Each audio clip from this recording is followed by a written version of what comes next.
Tyli, šalta ir niūri naktis. Vėjas kaukė lauke, siūbuodamas medžius taip, lyg norėtų juos išrauti iš žemės. Namo viduje tik švelnus židinio ugnies spragsėjimas bergždžiai bandė sušildyti aplinką. Bet tame ugnyje nebuvo pakankamai šilumos, kad sušildytų sielą to, kas ten buvo. Sėdėdama savo senoje kėdėje, žiūrėjau į tuštumą, pasiklydusi senose prisiminimuose, kurie atkakliai stūmė mane į skausmo bedugnę.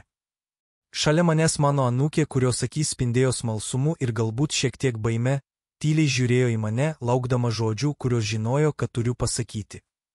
Ji jau žinojo, ką nori išgirsti.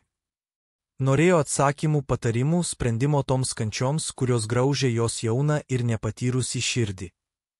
Ir, o kaip aš save joje atpažinau. Mačiau jos neužtikrintumą, nusivylimus, vidinės kovas, tas pačias, kurias patyriau tiek daug metų atgal. Giliai įkvėpiau ir praeities našta užgriuvo mane tarsi švininė uždanga. Mano balsas, kai pagaliau nutraukiau tylą, buvo žemas, užkimęs, bet kupinas kartaus tiesos skonio. Nori sužinoti, kodėl žmonės tave žeidžia, kodėl jie ateina ir išeina lyg vėjo nešami lapai. Nori suprasti, kodėl atrodo, kad nesvarbu, ką darytum, to niekada neužtenka. Aš jau buvau ten, tiksliai ten, kur esi dabar. Pasiklydusi, sutrikusi, bandanti rasti savo vietą pasaulyje, kuris, rodos, stumia tave tolyn, atima daugiau nei duoda. Gerai įsidėmėk, nes tai, ką tau papasakosiu, skaudės, bet tai vienintelė tiesa, kuri iš tiesų turi reikšmės. Priėjau arčiau jos, mano senas ir trapus kūnas pasilenkė virš jos, ir laikiau jos šaltas rankas tarp savojo laiko nugairintų rankų. Jei nekontroliuosi savo proto, jei neperimsi savo minčių vadžių, kažkas kitas tai padarys. Taip viskas veikia. Jei neatsikelsi ir nepaimsi savo gyvenimo vadžių, kažkas kitas nulems tavo kelią.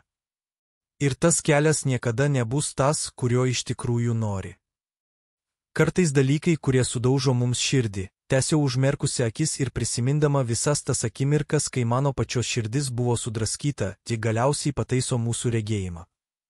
Skausmas atveria mūsų akis tiesoms, kurių kitaip niekada nepamatytume. Žinau, kad skauda, žinau, kad atrodo neteisinga. Bet laikui bėgant suprasi, kad žmonės, kurie tave žeidžia, tavęs negriauna.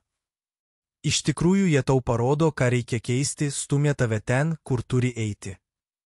Vienatvė mano mažoji anūkė yra kaina, kurią sumokame, kai pradedame tobulėti. Kai nusprendi atsikelti ir nustoti būti tuo, kuo kiti nori, kad būtum, vienatvė taps tavo palydove. Bet nebijok jos. Nebijok būti viena. Nes ta vienatvė yra erdvė, kurios tau reikia, kad tikrai atrastum save. Prisimenu tas vienišas naktis, kai tyliai verkdavau, tą tuštumą, kuri rodos prarijo mane, kai supratau, kad tie, kuriais labiausiai pasitikėjau, nuo manęs nusigręžė. Bet būtent toje vienatvėje atradau save. Būtent tame skausme radau savo stiprybę. Tu išgyvenai tas dienas, kai manei, kad nepavyks tiesa. Didžiuokis tuo. Nes, nepaisant visko, esi čia tvirta. Ne visiems patiksi ir tai gerai. Tai gyvenimo dalis. Bet nesupainiok to su nesėkme. Žmonės ateina ir išeina taip. Bet tie, kurie tikrai svarbus, tie, kurie mato, kas esi, kurie gerbė tavo tiesą, tie pasiliks. Nesirūpink tuo, kad visiems patiktum. Gyvenimas per trumpas, kad jaudintumeisi dėl tų nuomonės, kurie nėra svarbus.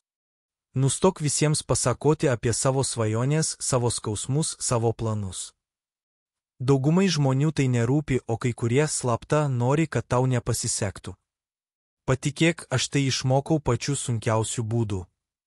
Būk maloni, bet niekada neleisk, kad tave išnaudotų.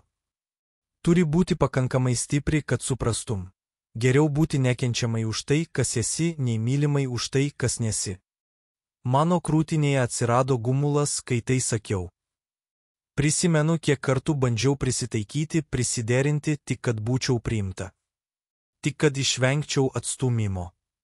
Ir per visas tas akimirkas praradau dalį savęs. Tau nereikia švaistyti savo laiko ir energijos bandant įtikti žmonėms, kuriems nerūpi. Neprisidirbk emociškai bandydama išlaikyti žmonės, kurie tik iščiulpia iš tavęs viską. Pasitrauk nuo tų, kurie priverčia tave jaustis vienišai, net jei jie yra šalia. Tai mano mažoji anūkė viena iš sunkiausių pamokų. Bet tai viena iš svarbiausių. Tiesiog čia susitaikyk su savo praeitimi.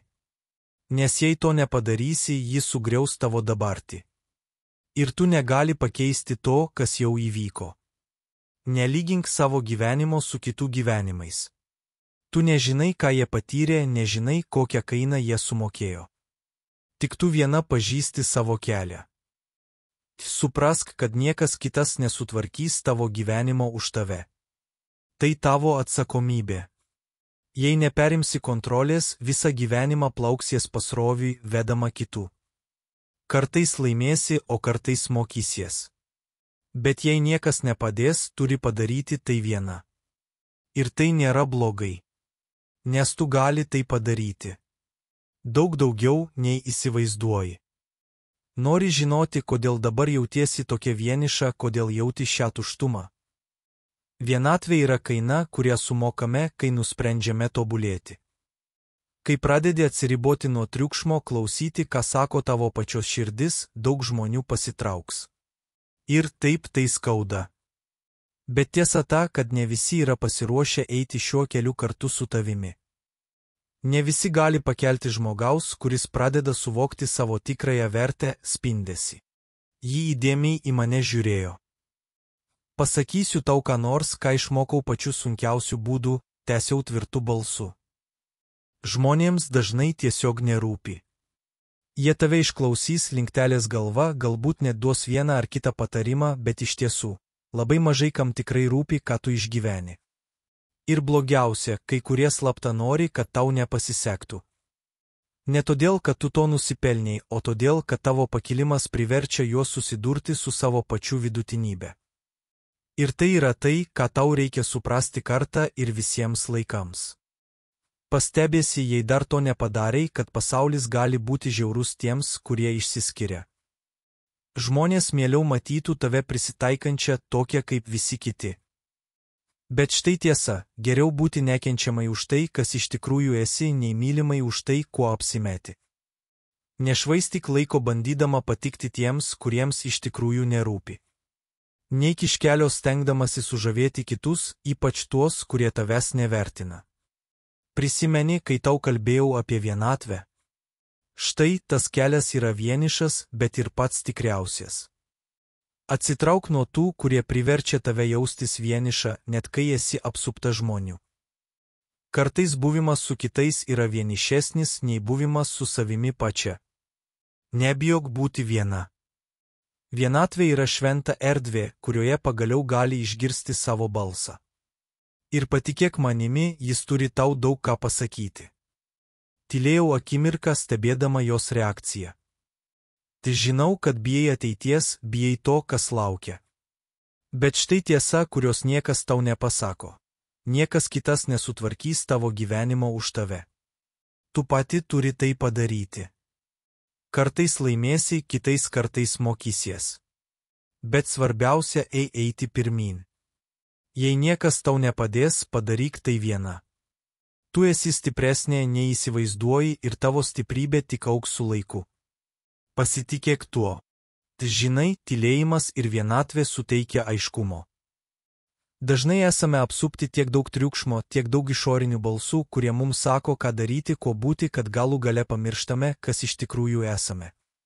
Per daugelį metų išmokau, kad gyvenime yra pilna žmonių, kurie nori tave suformuoti pagal savo paveikslą.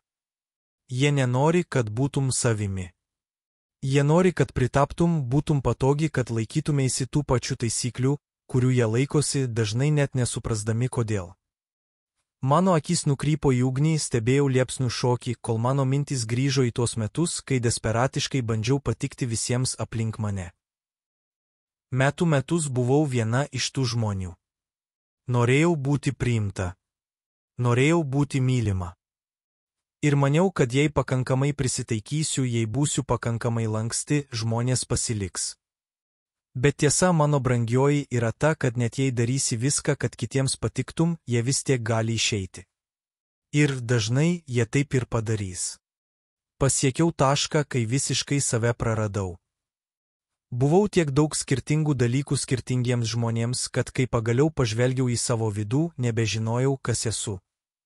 Tada ir supratau, kad reikia sustoti. Nustoti bandyti patikti visiems.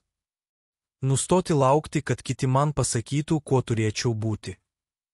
Man reikėjo rasti save ir vienintelis būdas tai padaryti buvo per tylą, per vienatvę. Šiek tiek labiau pasilenkiau į priekį ir tęsiau. Bet atkreipk dėmesį, vienatvė nereiškia nevilties. Priešingai, vienatvė gali tapti tavo didžiausia sąjungininkė. Kai išmoksti būti viena, vertinti save, pasitikėti savimi, kažkas tavo viduje pasikeičia. Pradedi matyti pasaulį kitaip. Tai nėra lengva. Pirmosios akimirkos yra pačios sunkiausios, nes tyla yra negailestinga. Ji priverčia tave susidurti su savo demonais, vėl išgyventi skausmus, kuriuos bandai palaidoti. Bet kai pereini per tą tamsą, kai išmoksti būti savo pačios draugija, pasaulis tavęs nebegali taip lengvai sugriauti. Todėl nebijok būti viena. Vienatvė gali tapti keliu į tavo tikrąją stiprybę. Nes būtent ten, toje tyloje, tu atrasi, ko iš tikrųjų nori iš gyvenimo. Suprasi, kas yra svarbu tau, o ne kitiems. Pasitraukti nuo tų, kurie tave skaudina, nuo tų, kurie priverčia jaustis vienišai, net kai jie yra šalia, yra vienas didžiausių meilės savo aktų, kuriuos gali atlikti. Nesilaikyk įsikibusi tų, kurie tavęs nevertina. Niekas, kas priverčia tave jaustis maža ar nepakankama, nenusipelno būti tavo gyvenime. Tad dar viena svarbi pamoka, pasakiau dabar jau su daugiau akcento, yra tai, kad nėra nieko blogo būti savanaudiškai nusiteikusiai savo laiko atžvilgiu. Visuomenė mus moko, kad turime būti nuolat prieinami, kad turime aukotis dėl kitų. Bet tai yra spąstai. Žinoma, turi būti dosni, bet yra ribos. Negali atiduoti visko tiems, kurie tau to neatsako. Ir dažnai artimiausi žmonės labiausiai tuo piktnaudžiauja. Ji pravėrė burną norėdama ką nors pasakyti, bet suabejojo. Galiausiai tyliai paklausė, bet jei būsiu savanaudiška ar neliksiu viena? Nusišypsojau su švelnumo ir užuojautos mišiniu ir lėtai papurčiau galvą. Tu neliksi viena, nes tie, kurie tikrai tave vertina, kurie tikrai nusipelno būti tavo gyvenime, pasiliks. Tie, kurie pasitrauks, nes pradėjai nustatyti ribas, jie niekada neturėjo būti šalia nuo pat pradžių. Tiesa ta, kad kuo labiau išmoksti vertinti savo laiką ir energiją, tuo labiau pritrauki žmonės, kurie daro tą patį. Tavo ratas gali tapti mažesnis, bet jis bus be galo stipresnis. Ar prisimeni, kai tau sakiau, kad turi susitaikyti su savo praeitimi? Paklausiau grįždama prie svarbiausios temos, kurią žinojau esant esminė. Tai svarbiau nei gali įsivaizduoti. Nešioti pyktį nuo skaudas ir gailestį yra tarsi nuodyti save pačią. Aš jau tai padariau. Daugelį metų savyje laikiau pyktį ir liūdesį, kurie mane degino iš vidaus. Maniau, kad kažkaip maitindama tas emocijas apsisaugosiu, išliksiu budri prieš tuos, kurie vėl norėtų mane įskaudinti. Bet galiausiai vienintelė, kuri kentėjo, buvau aš pati. Turi palikti praeitį ten, kur jai priklausot praeityje. Aš nesakau, kad tai lengva. Ne visada įmanoma atleisti ir tai yra gerai. Bet tau reikia su ja susitaikyti. Kas buvo, to jau nepakeisi. Tai, ką gali pakeisti, yra dabartis ir tai, ką darysi nuo šios akimirkos. Kiekvienas naujas pasirinkimas yra galimybė perrašyti savo istorijos pabaigą. Ji pažvelgė į mane kitokiomis akimis, tarsi pagaliau pradėtų suvokti tai, ką sakiau. Tai buvo žvilgsnis, kurį atpažinau, priėmimo pradžia. Mano mažoji anūkė, suprask vieną dalyką. Negali grįžti atgal ir pakeisti savo gyvenimo pradžios, bet gali nuo šiol pakeisti pabaigą. Ir tai yra vienintelis dalykas, kuris iš tikrųjų svarbus. Dabar pasirinkimas tavo rankose. Ar kada nors susimąstai, kaip galėtum perrašyti savo istorijos pabaigą? Prisimink, praeities negali pakeisti, bet dabartis ir ateitis yra tavo rankose. Palik čia komentaruose, Koks yra pirmasis žingsnis, kurį ketini žengti, kad pakeistum savo ateitį? Nepamiršk užsiprenumeruoti kanalą ir įjungti pranešimus, kad gautum daugiau turinio, kuris gali padėti tau rasti jėgų įveikti iššūkius ir parašyti naują istoriją savo gyvenimui.